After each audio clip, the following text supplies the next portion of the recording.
Hey everybody, welcome to the first lecture video for Social 206 Social Problems. That's what it's called. This one is kind of an orientation about the way we think about social problems and how we define social problems. And so that's what we're going to talk about today, as well as kind of the levels of social problems. So when we think about social problems, what are the types of things that come to your head? If we were to put up a list of top 10 social problems in America right now, I mean, you might think that racism right now is a big issue, healthcare, pollution. What are the things that you would think that we would cover in a class like this? Well, that is sort of a subjective thing that we're going to talk about. How we define what is and what isn't a social problem varies from time and place. It varies based on context. And also how we think of the causes of social problems. Why do we have these things? We're dealing with the issues of racism right now. I mean, this is a big theme in society right now. It's been a big theme for a while. But what are the causes? The causes of racism. You have lots of answers to that question. And depending who you talk to, you're going to get some answers that say it has to do with evil in the world. It has to do with ignorance in the world. It has to do with social structures. It has to do with hate. It has to do with flawed individuals who are just natural born bigots. There are multiple ways of thinking about the causes of these problems and also what they are. So, for example, the wealth gap is a huge problem in America. I think the incredible divide that's growing and growing and growing between the rich and the rest of us. But if you're rich, that's not a problem. That's not a problem you're thinking about at all. The way we think about pollution, right? For some people, yeah, it's better than other places, so it's not really a problem. Is slavery a problem in 2020? As we'll talk about, it still is a problem, including the slavery of Africans in the 17th century, as well as sexual slavery now. And so you're just going to get so many answers to that problem of what is, or that question of what is a social problem and why does it happen. And so we want to kind of come at it from a social scientific perspective with sort of a working definition. And so we're going to be using kind of two criteria to define what is and what isn't a social problem. Because some people would say finding a parking place, that's a social problem. Starbucks isn't carrying my favorite type of mochaccino anymore. That's a social problem. Yeah, maybe not. There's some social problems that we're very aware of and you can't not think about, like the issue of police brutality, right? I don't think there's anybody that isn't aware. There's some people upset about this issue. There are other issues that are life or death issues that are off the radar for most people, like the availability of organs for transplant. Right? Are you an organ donor? I mean, once you need a lung, it becomes a very big issue. But for most people, the availability of organs for transplant is not a big social problem, although it is. So we want to kind of have what we would think of instead of a subjective definition. It's important to me, Starbucks. It's important to me, kidney. It's important to me, my black life. We want to have an objective definition. So there's sort of two criteria here. One is, does it cause some type of suffering in the world? And suffering is broad, right? If you really want that mochaccino and you can't get it, you're suffering. But we're talking about collective suffering, suffering of large numbers of people. Is it causing some type of human suffering, like hunger, like violence, like sexual violence? Is it causing a lot of suffering in the world? Real suffering, not momentary suffering because you can't get what you want.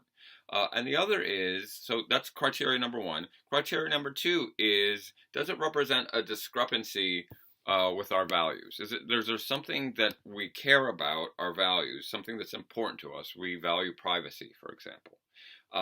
And is the reality somehow different than those values? Well, when you talk about sort of internet surveillance, a lot of our privacy is going away. So we care about privacy, yet we're surrendering privacy online all the time. And this is one of the issues that came up around the Cambridge Analytica scandal when Facebook was selling off your information to market towards you. All of a sudden, internet privacy became an issue because people were aware of their values, and there was a discrepancy there in the reality. Fairness. We care about fairness, and when you pay attention to what's happening, the murder of George Floyd seems completely unfair. unless you're sort of a sadistic white supremacist. And so we're going to use those two kind of things to say, is this a real social problem? Is there suffering? And does it represent a discrepancy between our values and the reality that exists? And then also sometimes we get caught up in the chicken and the egg situation. Are we focused on the problem or the symptom of the problem? Is this a manifestation? So someone recently tried to argue the Black Lives Matters people should shut up because most cops who are killed are white. Which may be true. I imagine that's true. But that has to do with people policing high crime neighborhoods, and those high crime neighborhoods are the product of racism, of people being shoved into ghettos that produce places that make police less safe. So we want to be sure if we're talking about the cause of the problem or just a symptom of the problem. And the goal is to be able to think about social problems critically, to think about them as a social scientists. And the reason we want to do this is because I'm going to have to flash this little image. We're very theoretical. We want to understand what causes the social problem. We want to do the research to understand what causes the social problem. And so if it turns out something like the lack of police accountability is a fact, not the only factor, but a causal factor in police violence, we have a theory, we have research that backs that up, that A is impacted by B. So in this case, it would be A would be police brutality and B would be police accountability. Then we have an option for policy. And this is where we're going to go with this class. How do we turn this understanding of what the causes of social problems are into a policy that reduces the social problem? So if police accountability is a factor, you increase in police accountability, and the assumption is based on the research will reduce police violence. Not problem solved, but problem impacted, because of course there are other variables. There's always other variables.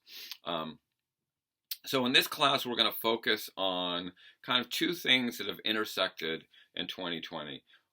They're always intersecting, but they're sort of right in our faces. One is racism and the history of racism, and why people, especially white people, think that it's all good in the hood and everything has been fixed, and why are all these people screaming, slavery ended in 1865, get over it. We're going to talk about the impact of racism as trauma. We're going to talk about the notion of trauma and how trauma is long-lasting and intergenerational and has all kinds of fallout for the people who are traumatized in the world that they live in. And also the healthcare issue because of COVID-19. One of the things about COVID-19 that has revealed itself to us is there are incredible inequities in health outcomes in America based on race. One of the first things that became really clear is that African Americans were experiencing a higher death rate from coronavirus than anybody else, especially white Americans. Why is that? So we're really going to kind of focus on these, but we're going to talk about a whole bunch of other issues, including things that you want to talk about that might not be on the syllabus. But a big theme in this discussion of objectively defining social problems is looking at the impact of those social problems in the form of trauma. So we're going to be using a trauma lens a lot in this class to talk about how a lot of people are traumatized, and understandably so, because of what we're still dealing with in 2020. So that's why we're going to be reading the books Post-Traumatic Slave Syndrome, which is written by a colleague of mine at Portland State named Joy Degree, and the Death Gap, which is about the inequities in the healthcare system and how they are overlapping before our eyes.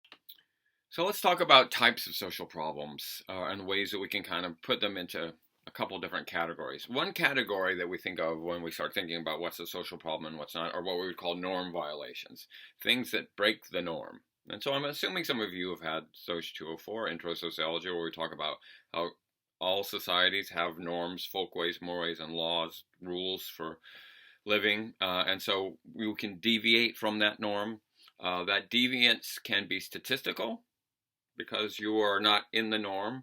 So white is the norm, white Anglo-Saxon Protestant, right, is the norm in America statistically, although it's getting smaller and smaller and smaller, and percentage of the pie is shrinking. So if you're not a white Anglo-Saxon Protestant, you're a statistical deviant. That might make some of you happy. Being left-handed, right? Most people are right-handed, so if you're left-handed, you're statistically deviant, and that has in the past been defined as a problem, right? We want everybody to be right-handed, right? The same way notebooks, spiral ring notebooks, and guns, and all kinds of things are set up for right-handed people, and so left-handed people are a problem because they're statistically different. We don't necessarily think that they're bad people because they're left-handed, but sometimes we do when we talk about things like racism and religious bigotry. If you're not a Protestant, you're a problem. And so norm violations can be statistical, 1 in 10. They can be people who just generally don't fit the norm. What is the norm of society? So one of the things I wish we had more time to talk about is the notion of mental illness. We have a sort of normative notion of what a healthy, mentally stable person is, but a lot of people are neurodivergent, are experiencing depression or anxiety or things that push them out of the norm and are therefore a problem because they are violating the norm or are part of a social problem. I often argue that the people who are socially defined as mentally ill are probably more aware of what's going on than the rest of us, and there's some research that backs that up.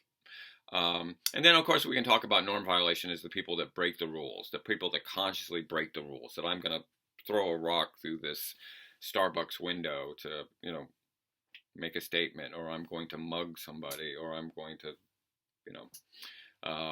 break the rules of fashion or break the rules of etiquette. That somehow that person is becoming a deviant. But again, we talk about, are those people who break the rules the problem, or are they a symptom of the problem? I mean, this is one of the things I've been trying to explain to some of the white people in my world, that people setting stuff on fire, yeah, it's a problem, but it's a reflection of a much larger problem about how frustrated people are in 2020. So yeah, you can arrest all those people you want who are looting, which isn't really that many people, but you're not dealing with the underlying problem. So there's going to be more looting, and until we deal with the underlying problem, there's going to be burning and looping. I want to do some looting, and it's just a symptom of the problem. It's not the problem itself. And so this is the power, and this is a term that pops up in a lot of sociology, the power of labeling, how we label the bad people, the people who live on the wrong side of town.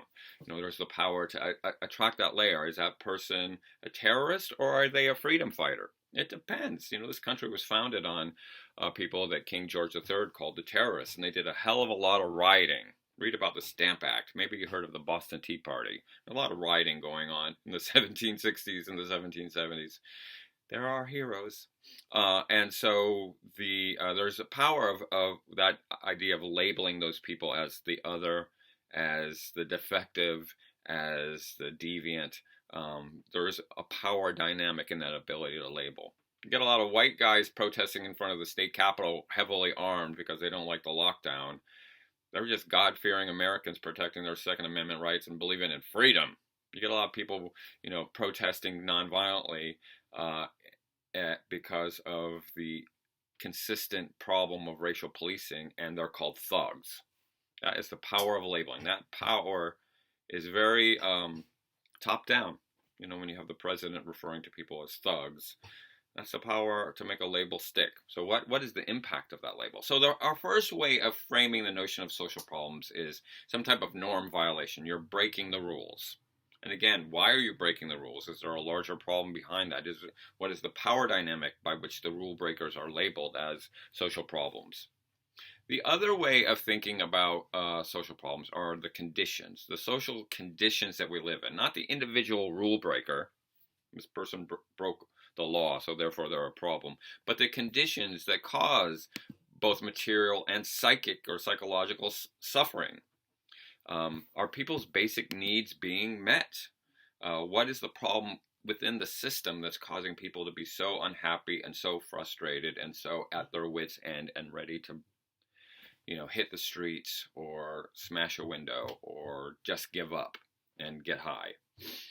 And so we use here something that I think some people might know, which is Abraham Maslow's hierarchy of needs. And I'll flash it up on the screen here, and then I'll include a link to it as well, because we're going to talk a lot about Maslow's hierarchy of needs. Came up with this in 1943. and it's sort of where we are in a society, that at the bottom level of this triangle, of this pyramid, are our basic physiological needs. So we need food, water, we need to be sheltered somehow, we need to be able to sleep.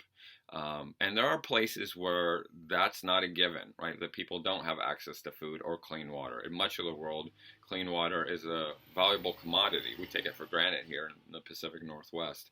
And then we move up, the notion of feeling safe and secure, right? Once you've got that taken care of, you can move up to the next level, and the human need for love and intimate relationships, that can be taken care of. But there are places where that's not an option. You're just trying to eat. You're just trying to find a safe place to keep your kids alive.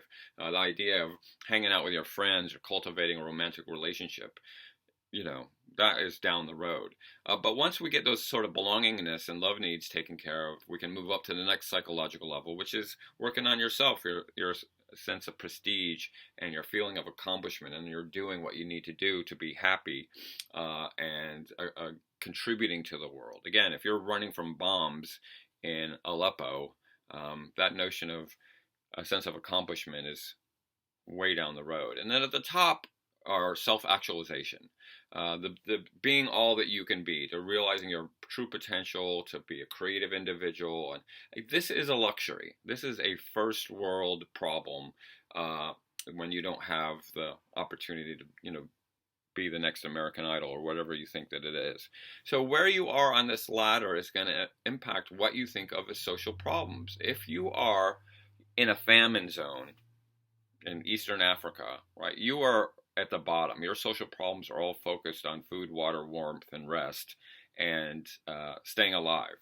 The idea of, pursuing your innermost desires is just sort of silly. That's something they do in America. But if you are in a place where the other basic needs and psychological needs are taken care of, then your ability to follow your dreams and live to your full potential, it can be a social problem if you don't have access to that. So we're going to refer to Maslow's hierarchy of needs throughout the quarter. I mean, it really has a power element into it.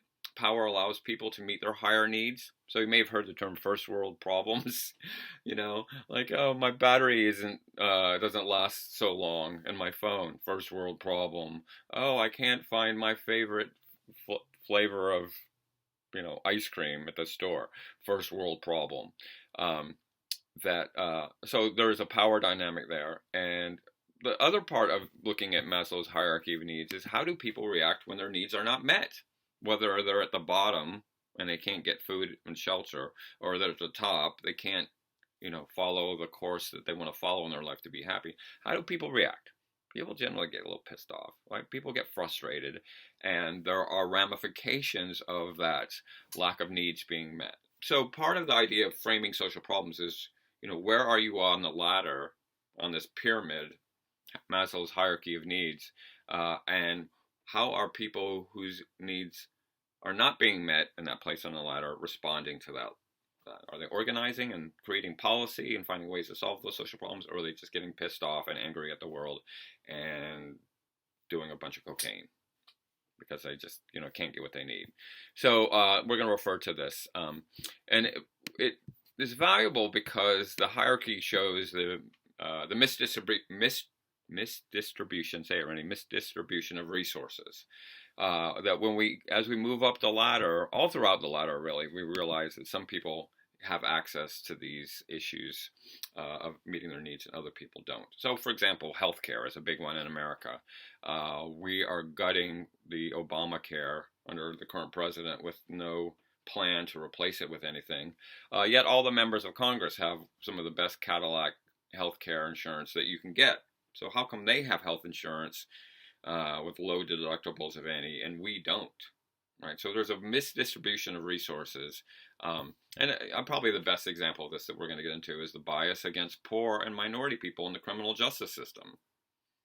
There is a real bias. If you don't have money, you are in trouble. You're in trouble in America. Just getting pulled over for a ticket can be a cascade of events that put you out of work and in serious debt and thinking about a life of crime. So there is a real bias in the system. for based on the money that you have and the color of your skin. And then we talk about how we institutionalize some of this problem, that we create categories to then have problems. So the notion of illegal immigration, that's always funny. Illegal, we're all illegal on some level. We've created this category that's created a new social problem. It used to be people could just walk across the border. I mean, until the mid 20th century, on the southern border, people went back and forth across the Mexican-American border all the time, and nobody cared. They came to work, they came to shop, they came to meet their girlfriend, whatever it is, and people go back and forth. We've created a category, and by creating that category, we've created a problem. And so sometimes the power dynamic actually creates the problem itself. The notion of illegals. Some of you know how I feel about that one, since I'm illegal myself. So the last thing I want to say about this sort of introductory lecture is thinking about who we blame for these problems. Who do we blame for illegal immigration? Who do we blame for drug addiction? Who do we blame for racism and racial policing? There's sort of two ways that we kind of go about this. The first is the person blame approach. You might have heard the phrase blaming the victim. We tend to blame the victim. It's poor people's fault they're poor.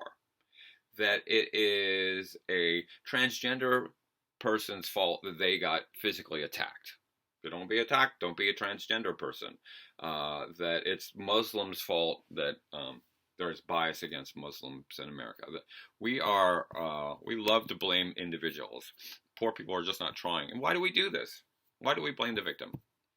Well, we're always looking for pathologies. We're looking for reasons to think that it's the individual and not the system. One of the examples I always think about this is, so I do a lot of work on the issue of school shootings and mass shootings. We love to try to diagnose from the armchairs at home when there's a school shooting or a mass shooting that the person is somehow crazy. Not because, usually they're white males, so it doesn't have anything to do with their whiteness or their maleness. They're just crazy people. And so we're looking for ways to individualize that and make it a problem about them, because that prevents us from saying, well, it might be a problem about us, about the society that we've constructed, and maybe we play somewhat of a role on that. So we've done that with poor people. They're just not trying hard enough. They're experiencing some type of cultural deprivation. And the problem with that is it's rooted in a notion of binary thinking. The us versus them. You're either on one side of the line or the other. We talk about binaries a lot in sociology, the way we talk about gender. Gender as opposite sexes. We're not opposite. We're pretty much the same. As we get older, we learn that. But this notion is us good people and those bad people over there. We're separating the two out. And that those are the crazy people, the pathological problem people, the bigots, the whatever. I mean, let me tell you, liberals do this just as much. Those people are a bunch of Nazis, a bunch of inbred hillbillies, ignorant. There's only us. There's no us versus them. We're all pathological on some level. So the person blame approach really sort of is rooted in the binary of us versus them, and therefore it's not the systems, it's the person. They should just try harder or get a clue or get over it. And so therefore, in this situation, the solution is micro. Fix that person. You got a problem with drug addiction in America? Fix the drug addicts. Fix the individual person, change that person, and therefore you won't have the problem anymore. Well, we've been trying to fix drug addicts for a long time, and we still have plenty of drug addicts. So maybe it's a more macro level thing instead of a micro level thing. But the idea is sort of you remove the problem person and then you've fixed the problem. I used to do this with urban renewal, where the way to get rid of the ghetto is just to get the people out of the ghetto and the problem's solved. And instead the problem pops up somewhere else. So we're not addressing the problems in the system, we're addressing the problems in the individual. And it really reinforces myths about how much control people have over their own lives. You can do it. You can do anything you want.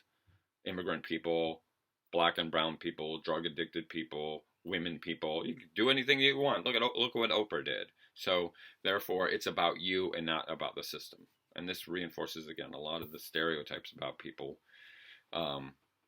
deserving the fates that they have. Okay, so that's the person blame approach, very micro-oriented.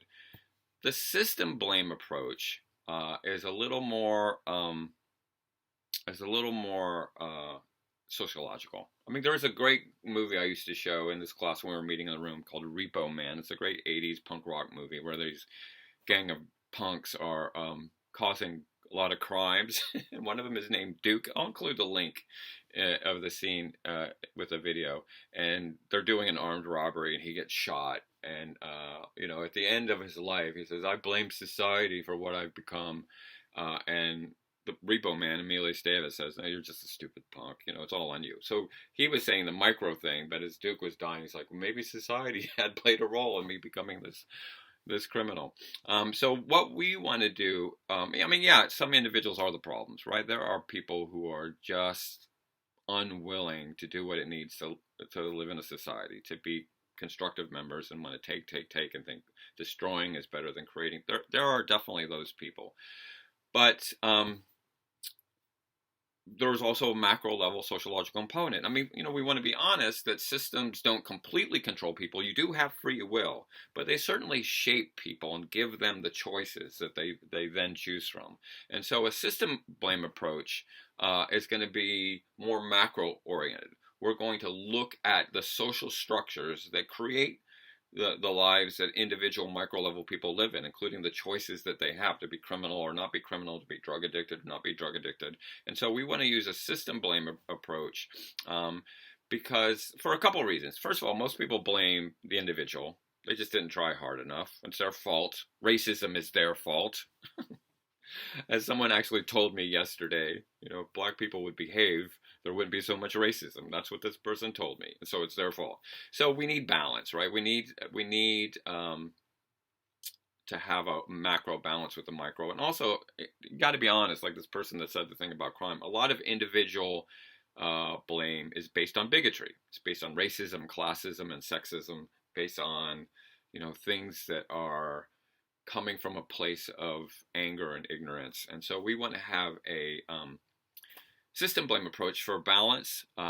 Sociologists often are interested in the big picture, so we want to look at social structures, the impact of social structures, and have a critical perspective about social structures. That includes religion and education and the family and our economic system and all these sort of systems that or law enforcement system, the criminal justice system produces criminals. People come out of prison and they engage in more crime than before they went to prison. So maybe it's the system that's the problem, not necessarily the individual, if we're producing hardcore criminals. And the third thing is often the individual approach causes problems because it is rooted in things like racism and gender discrimination. Often blaming the individual makes things worse instead of looking at the systemic causes. So in this class, we're going to kind of balance those two perspectives. But I want you to think about how the systemic approach might be an alternative to the normal way that we just sort of blame the individual. It's their fault. They didn't try hard enough. It's their fault. They should get serious and get an education and pull themselves up by their bootstraps. It's their fault. They were wearing that outfit. It's their fault that they got raped. Right? I mean, there's all kinds of blaming the victim that we do. We want to look at systemic approaches. So what I'm going to be challenging you to do, especially around these issues of racism and healthcare, is think about how the systems make the problems worse and how we can go about creating solutions to those problems by fixing the system instead of the individual. Okay, that's just our first little introductory piece. There's more coming this week. And plus, we're going to be talking about some of this in Zoom. But I just wanted to give you a little flavor about how sociologists think about social problems. Cause of suffering represents a discrepancy in our values and reality. And we're going to look at a systemic blame approach. We're looking at how society creates social problems. Okay, that's it for now. It's good enough for the beginning.